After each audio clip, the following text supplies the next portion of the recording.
oxygen and it's oxygen in the tank and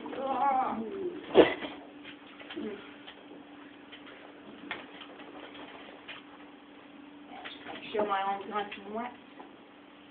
Has this experiment ever gone wrong? I actually, on Monday, have a look on Monday, you can actually see there, it got caught in my, lab coat. What you did? And I did actually burn my skin a little bit just because it got caught. What you did? Buddy. What? It just hurt. Did you panic?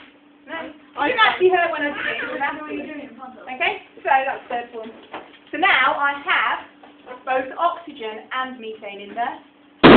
Oh my god! Oh!